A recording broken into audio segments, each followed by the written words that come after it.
বর্তমান সরকার জোর করে ক্ষমতায় আসে নাই, অবাধ, সুষ্ঠু ও নিরপেক্ষ নির্বাচনের মাধ্যমে ক্ষমতায় এসেছে বলে মন্তব্য করেছেন প্রধানমন্ত্রীর রাজনৈতিক ও শিল্প বিষয়ক উপদেষ্টা এবং বিএনপির সিনিয়র যুগ্ম মহাসচিব অ্যাডভোকেট রুহুল কবির রিজভী।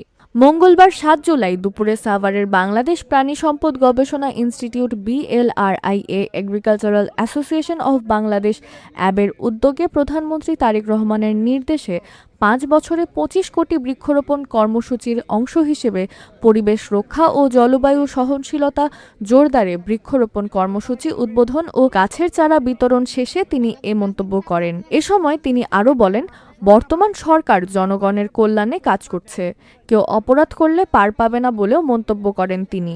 এদিকে এর আগে মৎস্য ও প্রাণী সম্পদ প্রতিমন্ত্রী সুলতান সালাউদ্দিন টুকু কেন্দ্রীয় গো প্রজনন দুগ্ধ খামার পরিদর্শন করেন।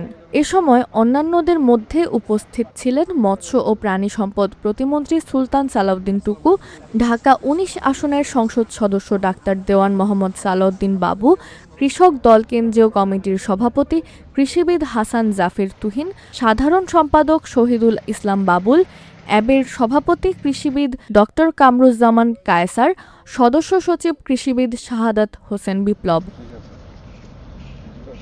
আজকে সরকার, নবনির্বাচিত সরকার, এটা জোর করে ক্ষমতায় আসেনি। জনগণের প্রতি তার দায়িত্ববোধ আছে, জনগণের কাছে জবাবদিহিতা করে এই সরকার। কারণ একটি অবাধ সুষ্ঠু নির্বাচনের মাধ্যমে এই সরকার, বিএনপির এই সরকার ক্ষমতায় এসেছে।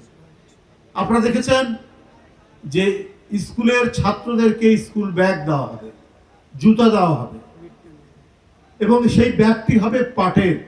পাট কি আইটেম? আমাদের কৃষি আইটেম। পাটের ব্যাগ দেওয়া হবে, এটা ঘোষণা করা হয়েছে, শিক্ষামন্ত্রী ঘোষণা করেছেন, সরকার ঘোষণা করেছে এইটা।